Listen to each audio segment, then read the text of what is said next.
पौराणिक कथेनुसार एक सावकार होता. त्याला 2 मुली होत्या. सावकाराच्या दोन्ही मुली मनापासून पौर्णिमेचं व्रत करत असत. पण मोठी मुलगी हे व्रत अत्यंत श्रद्धेनं आणि सर्व नियम पाळून करत असे. मात्र लहान मुलगी व्रत अर्धवट ठेवत असे. काही वर्षांनी दोघींची लग्न झाली. दोघीही आपल्या घरामध्ये सुखासमाधानानं नांदत होत्या. लग्नाच्या काही वर्षातच मोठ्या बहिणीला 2 मुले झाली. तिची मुलं सुदृढ आणि बलवान होती. पण छोट्या बहिणीच्या जीवनात मात्र दुःख येऊ लागलं. कारण तिच्या घरात जन्मलेली मुलं जिवंत राहत नव्हती. मूल जन्माला आलं की ते लगेचच मृत होत असे. हे पाहून ती खूप दुःखी झाली. असे का होतं या गोष्टीचा विचार करत ती फार दुःखी राहू लागली. तिच्या घरात देखील आता दुःखाचं सावट पसरू लागलं होतं. एके दिवशी तिनं एका ब्राह्मणाला यामागील कारण विचारलं. तेव्हा ब्राह्मण म्हणाला, तू पौर्णिमेचं व्रत नियमानं करत नाहीस, म्हणूनच तुझी मुलं लगेच मरण पावतात. मात्र जर तू पौर्णिमेचं व्रत श्रद्धेनं पूर्ण केलंस तर तुला संतती सुख लाभेल. ब्राह्मणाच्या सल्ल्यानुसार सावकाराच्या लहान मुलीनं कोजागिरी पौर्णिमेच्या दिवशी विधीपूर्वक उपवास केला. त्यानंतर तिला एक मूल झाला. मात्र दुर्दैवानं त्या लहान बाळाचाही अल्पावधीतच मृत्यू झाला. या घटनेमुळे ती निराश झाली. तिला काय करावं ते कळेना. तेव्हा तिनं विचार केला, माझी बहीण तर मोठ्या श्रद्धेनं पौर्णिमेचं व्रत करत असते. आज मी तिलाच आपल्या घरी बोलावून घेते. ती आपल्या बहिणीला निरोप धाडते, मी बाळंत झाली आहे, मला मुलगा झाला आहे, मला भेटायला ये. मोठी बहीण तिचा हा निरोप ऐकून खूप आनंदित होते आणि लगेचच आपल्या लहान बहिणीच्या घरी जायला निघते. तिचा उत्साह पाहून नवरा देखील तिला विचारतो, अगं काय झालं, इतकी लगबगीने कुठे निघालीस? तेव्हा ती त्याला सांगते, माझ्या बहिणीला मुलगा झाला आहे आणि मला आत्ताच त्याला भेटायला गेलं पाहिजे. कारण खूप वर्षांनी माझ्या बहिणीच्या घरी जन्माला आलेलं बाळ जिवंत आहे. हे ऐकून तिच्या नवऱ्याला देखील आनंद होतो. तो तिला बोलतो, चल मी देखील तुझ्यासोबत येतो. दोघेही लहान बहिणीच्या घरी पोचतात. बहीण आतल्या खोलीत जाते. मोठी बहीण आनंदानं तिथे धावतच जाते. तिथे पाट ठेवलेला असतो. त्या पाटावरती लहान बहिणीचं तिचं मृत बाळाला गुंढाळून ठेवलेलं असतं. आनंदाच्या भरात मोठी बहीण ते न पाहता त्या पाटावरती बसायला जाते. जसा मोठ्या बहिणीचा स्पर्श त्या गुंढाळलेल्या बाळाला होतो तसं ते बाळ रडू लागतं. हे पाहून तिची मोठी बहीण आश्चर्यचकित होते आणि आपल्या लहान बहिणीला म्हणते, जर मी या पाटावर बसली असती तर हा मुलगा मेला असता ना. तेव्हा सावकाराची लहान मुलगी म्हणाली, हा मुलगा पूर्वीच मृत होता, मात्र तुझ्या चांगल्या कर्मामुळे माझा मुलगा जिवंत झाला आहे. मोठ्या बहिणीचे पौर्णिमेचे पुण्य लहान बहिणीच्या बाळाला मिळाले होते. त्यामुळे लहान बहिणीच्या जीवनात देखील आनंद आला. तेव्हापासून अशी प्रथा सुरू झाली की जो भाविक भक्तिभावाने कोजागिरी पौर्णिमेचा उपवास करेल त्याला चांगले फळ मिळेल. आता आपण आणखी एक कथा बघणार आहोत जी कोजागिरी पौर्णिमेची आहे. प्राचीन काळी मगध देशात वलित नावाचा एक संस्कारी परंतु दरिद्री ब्राह्मण राहत होता. ब्राह्मण जेवढा सज्जन होता त्याची पत्नी तेवढीच दृष्ट होती. ती ब्राह्मणाच्या गरिबीमुळे दररोज त्याला त्रास देत होती. संपूर्ण गावात ती तिच्या पतीची निंदा करत असे. पतीच्या विरुद्ध आचरण करणे हाच तिला आपला धर्म मानला होता. एवढंच नाही तर पैशाच्या हव्यासापोटी ती आपल्या पतीला चोरी करण्याचंही प्रोत्साहित करत होती. संपूर्ण गावात ती तिच्या पतीची निंदा करत असे. पतीच्या विरुद्ध आचरण करणं हाच तिने आपला धर्म मानला होता. एवढेच नाही तर पैशाच्या हव्यासापोटी ती आपल्या पतीला चोरी करण्याचंही प्रोत्साहित करत होती. एकदा श्राद्ध करताना ब्राह्मणाच्या पत्नीनं पूजेमध्ये ठेवलेले सर्व पिंड उचलून एका विहिरीत फेकून दिले. पत्नीची अशी वर्तवणूक पाहून दुःखी मनानं ब्राह्मण जंगलात निघून गेला.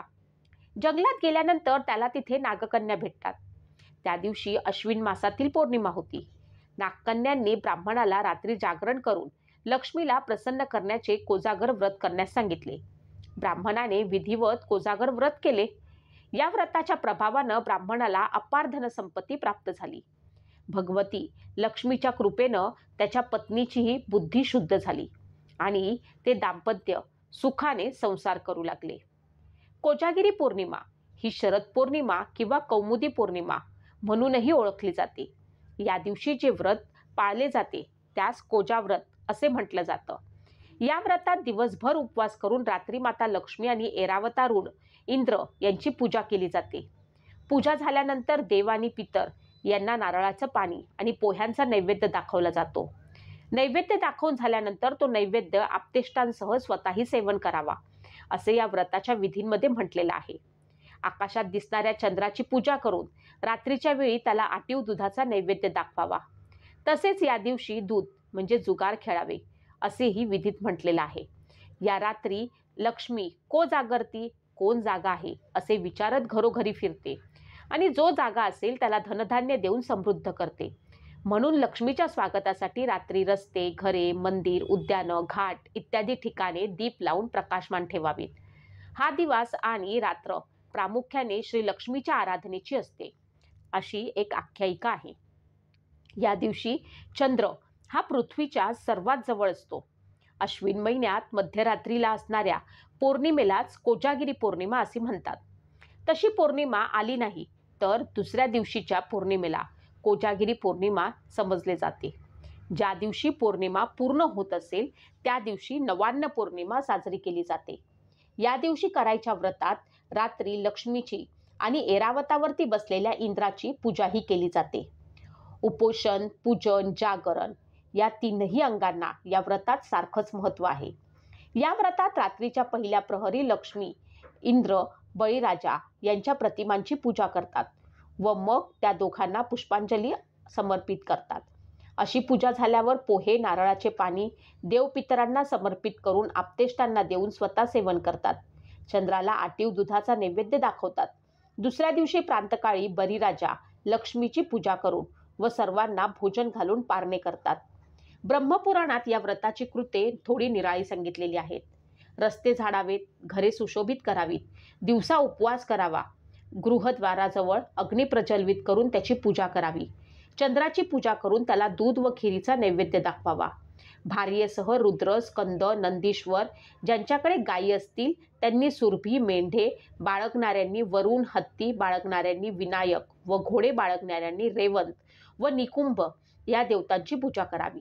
विविध मंदिरांमध्ये कोजागिरी पौर्णिमा पूजा अर्चा करून साजरी केली जाते. लक्ष्मीची विशेष उपासना केली जाते. पौराणिक कथांनुसार शरद पौर्णिमेच्या दिवशी माता लक्ष्मीचा जन्मदिवस मानला जातो. त्या दिवशी समुद्र मंथनातून लक्ष्मी प्रकट झाली होती. कोजागिरी पौर्णिमेच्या रात्री चंद्र आपल्या संपूर्ण 16 कलांमध्ये असतो. चंद्राची किरणं विशेष अमृतदायी गुणांनी युक्त असतात.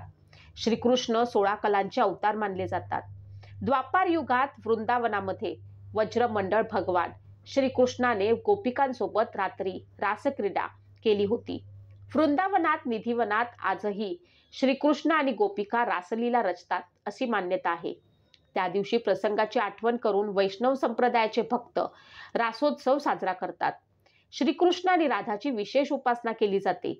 मध्यरात्री कोजागिरीचा उत्सव साजरा करतात.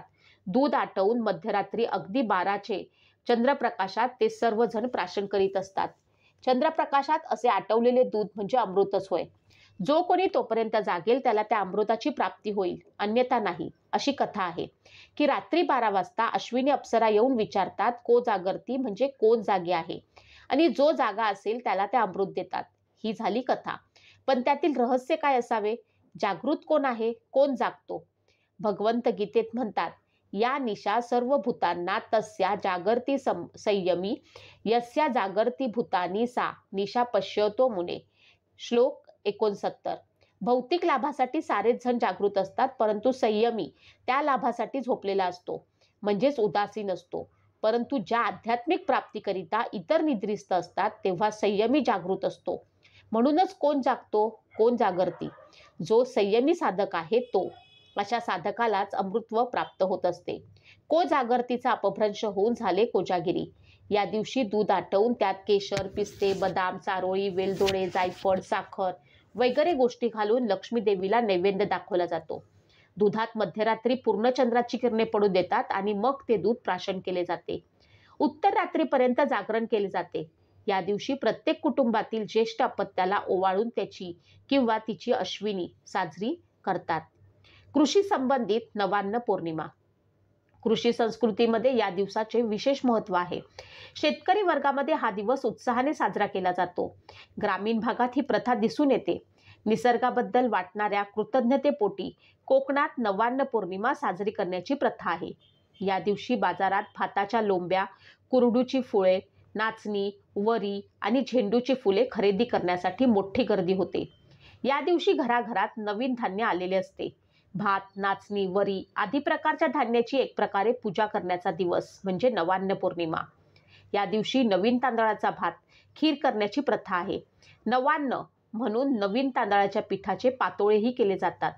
अशी प्रथा कालविवेक या ग्रंथात नोंदवलेली दिसते. घरासमोर लावलेल्या हरतऱ्हेच्या भाज्या नवान्न पौर्णिमेला महत्त्वाच्या ठरतात. नवीन धान्य, भाज्या यांची रेलचेल असते. हे सर्व म्हणजे शेतकऱ्यांची लक्ष्मी असते. यासाठी नवान्न पौर्णिमेला लक्ष्मीच्या स्वागतासाठी घरासमोर रांगोळ्या काढतात. मुख्य प्रवेशद्वाराजवळ व घरातील महत्त्वाच्या वस्तूंवरती नवी बांधतात. नवी म्हणजे आंब्याच्या पानात भात, वरी, नाचणी यांच्या लोंबी तसेच कुरडू व झेंडूची फुले एकत्र करून बांधलेली जुडी. प्रांतानुसार कोजागिरी कशी साजरी करतात? प्रत्येक प्रांतामध्ये ती साजरी करण्याची पद्धत वेगळी असते. कोजागिरी पौर्णिमा गुजरातमध्ये रास व गरबा खेळून शरद पूनम नावाने साजरी केली जाते. मिथिलेमध्ये या रात्री कोजागरह ही पूजा केली जाते. या निमित्ताने नव्याने लग्न झालेल्या मुलीच्या घरून तिच्या सासरी जावयासाठी भेटवस्तू पाठवण्याची विशेष पद्धत प्रचलित आहे. हिमाचल प्रदेशात या निमित्ताने जत्रा भरते. राजस्थानी स्त्रिया या दिवशी शुभ्र वस्त्र नेसून चांदीचे दागिने घालतात. धार्मिक वृत्तीचे राजपूत या रात्री चंद्राची पूजा करून शेतकऱ्यांना शर्करायुक्त दूध देतात. हरियाणामध्ये अश्विन पौर्णिमेला दुधाची खीर बनवून ती रात्री चांदण्यात ठेवतात व सकाळी खातात. ओडिशामध्ये शरद पौर्णिमेला कुमार पौर्णिमा असे म्हणतात. या दिवशी गजलक्ष्मी देवीची पूजा करतात. या दिवशी देवीच्या जोडीने चंद्र आणि सूर्य यांचीही पूजा केली जाते. कोजागिरी पौर्णिमेला बंगाली लोक लोक्खी पूजो असे म्हणतात. या दिवशीच्या लोक्खी पूजेमध्ये बंगाली लोक शहाळी वा ताजे नारळ वापरतात. नारळात साखर, दूध, तूप आणि सुकामेवा घालून केलेला विशेष गोड पदार्थ या दिवशी कमळात बसलेल्या लक्ष्मीला अर्पण केला जातो. तांब्याचा कलश किंवा मातीच्या कुंभावरती आणि शहाळ्यावरती शेंदराने बंगाली हिंदू स्वस्तिक चिन्ह मधल्या बोटाने आणि ओल्या लाल शेंदुराने काढतात. या दिवशी शंख व कमळावरती फुलासोबत श्री लक्ष्मीनारायणची पूजा करतात. बनारस येथे या दिवशी वैष्णव संप्रदायाचे भक्त सोहळा